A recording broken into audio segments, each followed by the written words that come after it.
Snow cracked beneath Jon's boots as he lifted the final egg from its cradle of ice and stone. It was warm, far too warm for this deep into the north. A low heartbeat throbbed through the ground, rattling frost from the fractured walls. The pulse quickened. A jagged fissure raced toward his feet. Daenerys' voice was steady but low. "If you keep holding it, nothing here will ever sleep again."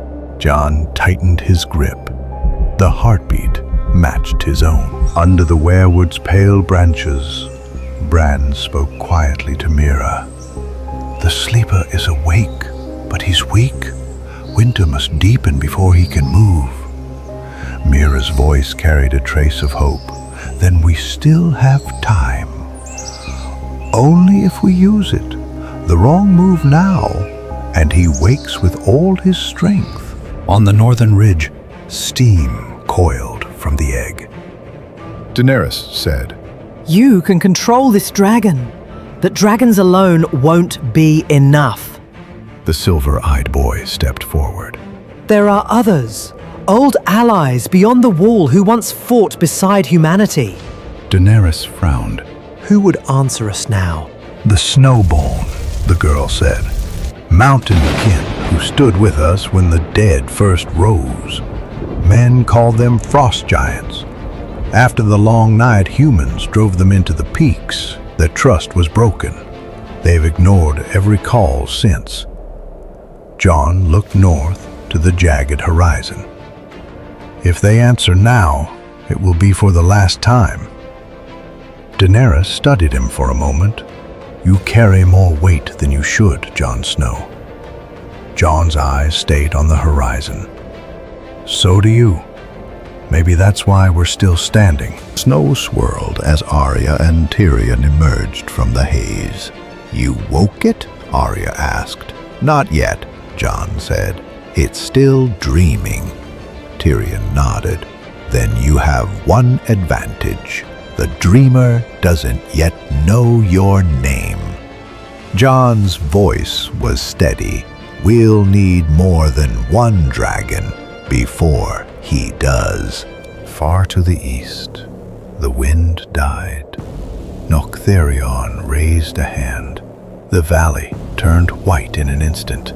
Frost racing over rock, tree, and bone. Half buried in the ice, a shard of black horn caught the light. He lifted it slowly. The rogue dragon beside him rumbled low. "In peace. The rest will come." His gaze drifted over the frozen valley. "Long ago, men thought fire could bury me. They were wrong. Fire forgets, but ice remembers." The dragon lowered its head. Noctherion pressed the shard against its scales, frost spreading like veins of glass. "The world thinks itself safe. Let them. Memory is older than kings. And I remember everything." The climb to the northern peaks was long and silent. Shadows moved in the mist, towering figures draped in pale fur, their breath curling in the cold. Their eyes glowed faintly like embers buried in snow. None of them spoke.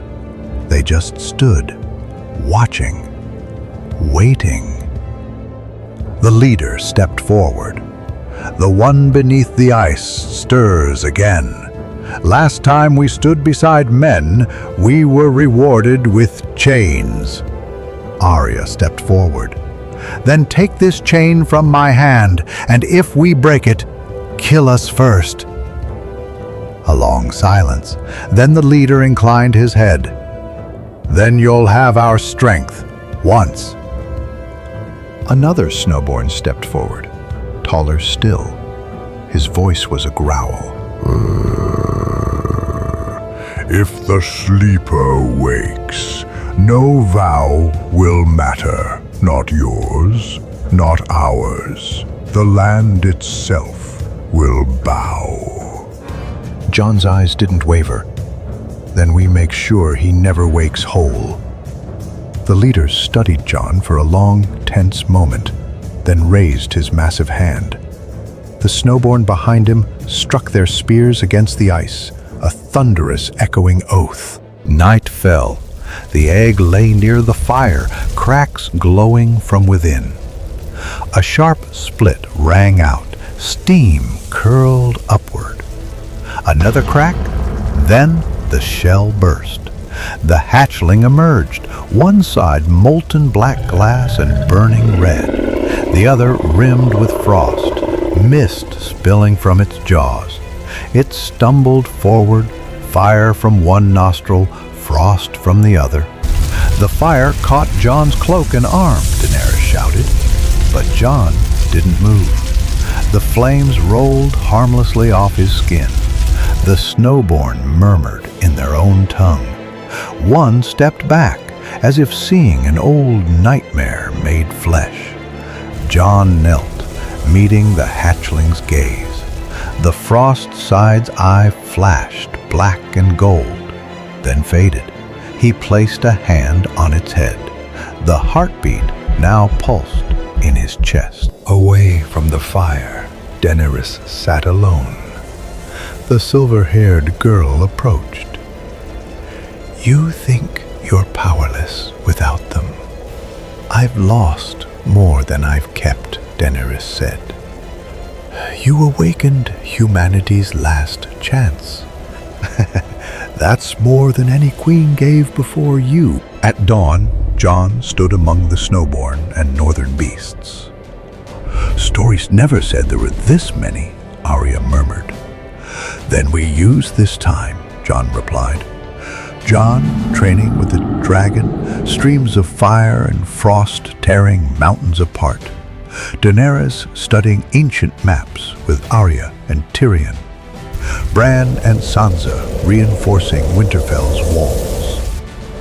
Cracks racing across the frozen sea in the far east. The Sleeper's army forming in the frost.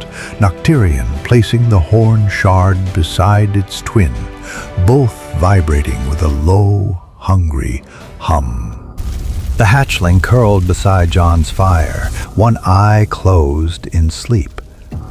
The other flicked open, a vertical black and gold slit. In its reflection, something massive moved behind Jon in the dark. Noctirion's voice carried through the night. One is never born without the other.